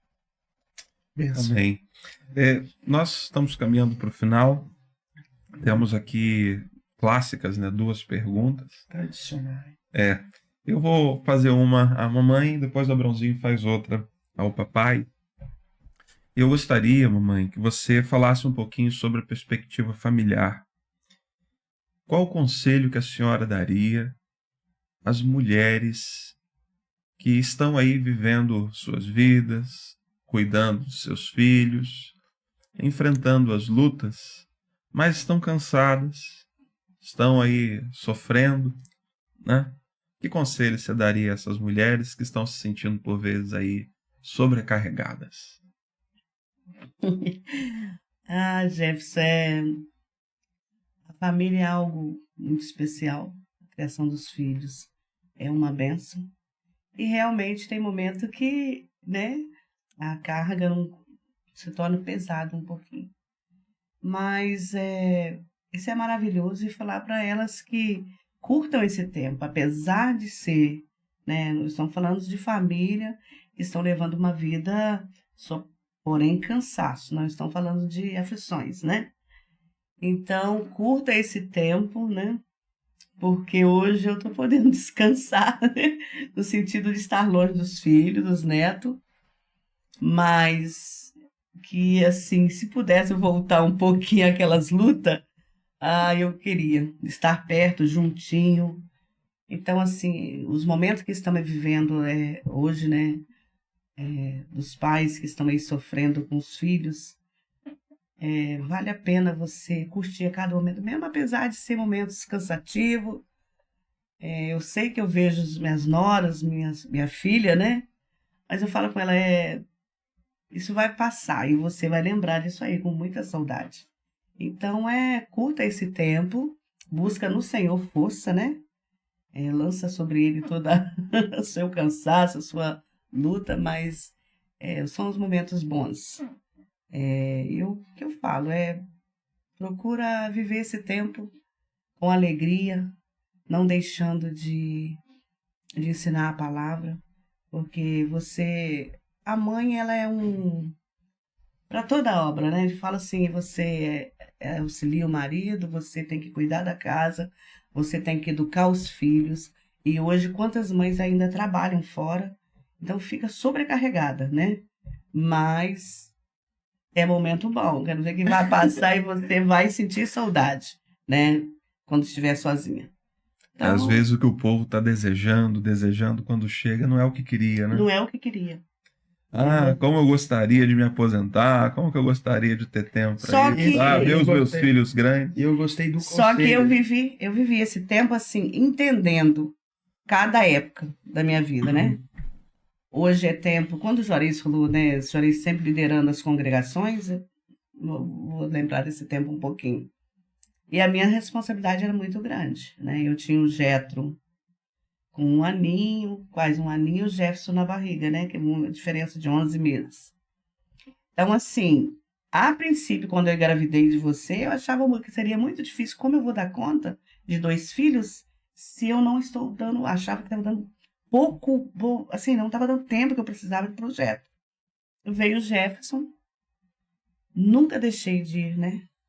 Servir ao Senhor, mesmo o Juarez trabalhando 1 ano numa congregação e 1 ano na outra, e cuidando e levando para a igreja, um penduradinho aqui, o outro na barriga. E depois, quando veio o Jefferson, minha sogra auxiliava, meu cunhado Jorge auxiliava. Aí veio a Patrícia e veio o Abraão. E a gente fala assim, o Abraãozinho, o que seria da nossa vida sem o Abraãozinho? Então, família e filhos. Hoje a gente fala assim, eu quero esforço que umzinho vale a só, pena, né? né? Umzinho só. Mas vocês acham que a família, nós somos em 4, e se fôssemos em 10? Ah, seria melhor. Seria melhor. Então, assim, trabalho, sim, dá muito trabalho. É muita responsabilidade. Porque eu sempre, quando falando em família aqui, eu lembro do Cedimar perguntando na escola bíblica qual o seu maior sonho. Eu falava, eu não peço dinheiro, eu não peço que os meus filhos tenham que ser aqueles homens graduados, importantes, mas que sejam servos temente ao Senhor, de Amém. verdade. Aí as pessoas do outro, cada um sonha algo para um filho. Mas o meu sonho maior, eu achava que eu não ia dar conta, né? Que era que eles fossem homens temente a Deus e mulheres temente a Deus. E servisse ao Senhor de verdade. Aí eu falo, já posso morrer. Porque eu não sonhava muita coisa assim, né? E ele me deu muito além daquilo que eu Glórias a pedi. Deus. Né? Glórias a Deus. Então, é Quem isso pede aí. coisa boa recebe mais. Quem pede errado, E nem o que pediu E esse recebe. tempo passa rapidinho. A gente pensa assim, né? Ai, tomara que eles pegam 3, 4 anos, vão estar andando, vão estar correndo por aí. Aí vem a adolescência, a gente fica a preocupação do adolescente. Mas Deus, rompemos em fé. Passamos por essas fases, né? Todas, e Deus... Eu não vejo, assim, Glória a Deus. qual foi o trabalho? Não sei, parece que não teve. Ó, em síntese, esse é um conselho maravilhoso Ai. para você que tá sobrecarregado, sofrendo, no contexto familiar. O conselho é aproveite. É, Muito bom, aproveite. muda a perspectiva. Muda a perspectiva. Vamos curtir. Olha pro Senhor, Ele te sustenta. E esse esforço, esse sofrimento vale a pena, porque a gente tá falando de família. E papai, gostaria de deixar então a pergunta para o senhor direcionada às lideranças. O que o senhor diria para 2 contextos? Tanto o jovem que está começando, que tem ali a sua vocação, mas talvez não se veja incapaz para essa vocação. Então, para quem está começando, e para aquele que já tem uma caminhada com o Senhor e está nessa posição de liderança também, cristã. Olha, Abraão, nós precisamos ter a consciência de fazer aquilo que Deus colocou para fazer. Porque entendendo que as lideranças são chamadas e escolhidas por Deus, e você tem o seu papel no corpo. Agora, liderar em paz é você reconhecer o que você foi chamado a liderar. No meu caso, eu trabalho já há uns 38 anos, né, que eu comecei a liderar solteiro. Eu vou fazer 40 de casado, mas nunca sendo titular em nada, sempre auxiliar. E fazendo com muito amor. Esse trabalho que nós fizemos no passado, Batatais, São Pedro, Tabapuana, Jardim Tropical em Vitória, Pontões, mas é sempre como auxiliar, mas fazendo com muito amor. Nem Então, título de pastor tinha, né? não, ninguém precisa ter título nenhum para trabalhar. E a outra coisa importante é valorizar aquilo que você está ao seu alcance de fazer. Fazer com dedicação, dentro dos seus limites, buscando na ajuda de Deus. E liderar, você precisa estar vacinado contra a crítica, né? Por melhor que você ache que está liderando, mas no conceito de muita gente, o seu trabalho é reputado e você sofre crítica. Então essa ideia do pregador que prega e quer chegar na porta, Deus falou com você, esquece isso. A palavra não volta vazia, a pregação do evangelho é assim, prega a palavra e deixa Deus agir, Amém. né, fazer a semente crescer com aquilo que foi semeado. E no reino de Deus é assim. Né, você trabalha plantando, um vem depois de água, né, que é a irrigação, e o outro colhe. Mas a recompensa é a mesma. Eu gosto muito do texto de quando Zimguag, né, foi tomada acho que foi os amalequitas, levaram lá toda a cidade, levaram os familiares dos guerreiros de Davi e tudo junto. E eles já cansados, um grupo não conseguiu chegar ao acampamento do inimigo, então montaram um acampamento e eles ficaram ali e os outros foram. E quando os que foram guerrear, derrotaram, voltaram com os despojos, eles não queriam partir com os que ficaram. Davi falou, não, o mesmo direito do que guerreou é também do que vigiou a bagagem. E isso a Bíblia diz, se tornou uma lei em Israel até hoje. Então isso é muito importante. Na obra de Deus, todo mundo tem o seu galardão. E você que é líder, desenvolva o seu trabalho não pensando na sua recompensa. O maior salário que eu já recebi como pastor e como dirigente é o que eu recebo hoje. R$500 mensal para ajuda de combustível. Mas que bênção que é, né? Você trabalhar em prol do reino sem estar pensando nessas coisas. É o que tem feito muita gente que tem capacidade, que tem condições, não exercer um trabalho com excelência porque está preocupado no que o povo acha, quer reconhecimento financeiro, quer reconhecimento social, e sendo que o maior reconhecimento vem do alto. Glória a Deus. Uma outra coisa interessante também, na questão do reino, é que você está fazendo os seus maiores investimentos. Tudo que você conseguir aqui na terra passa. Salomão disse, eu tive bois e ovelhas mais do que todos antes de mim. Tive ouro e prata mais do que todos antes de mim. Construí palácios e açudes mais do que todo antes de mim. Tive mulheres e mulheres, delícia dos homens, mais do que todos antes de mim. Mas a conclusão é que eu corri atrás do vento. Então investe naquilo que é transcendental, naquilo que é para a eternidade, que a gente tem um restinho de tempo.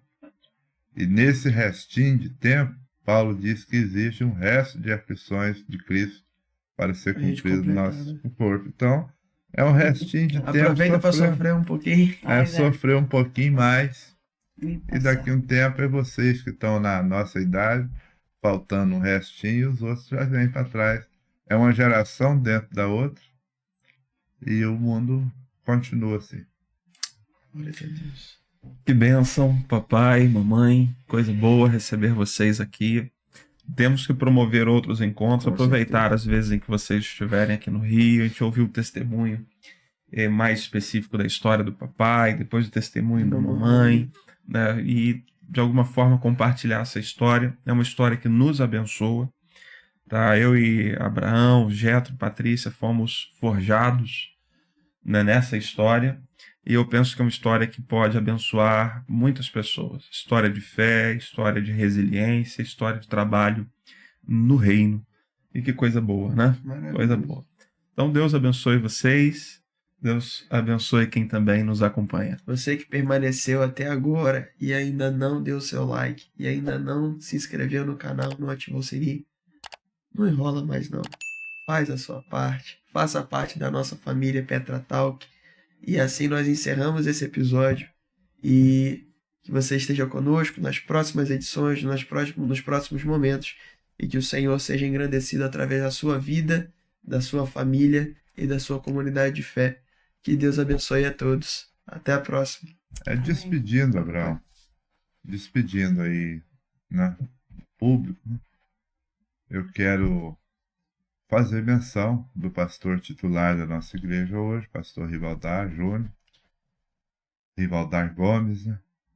Que é o pastor da Igreja Batista em Bom Sucesso e que tem me dado essa oportunidade de auxiliá-lo durante esses 7 anos, tendo meu campo de atuação na Congregação Batista de Altos Pontões. Que Deus o abençoe e faça prosperar, pastor Rivaldar, o seu ministério. Glória a Deus. Amém. Glória a Deus. Mais algum desejo especial? Um beijinho? Mandar um abraço para nossa igreja, né? Família e todos que estiveram nos assistindo, né? É isso, pessoal. Que todos fiquem com Deus agora sim. Que Deus abençoe a todos. Até a próxima. Tchau, tchau, gente. Tchau, tchau. Até a próxima.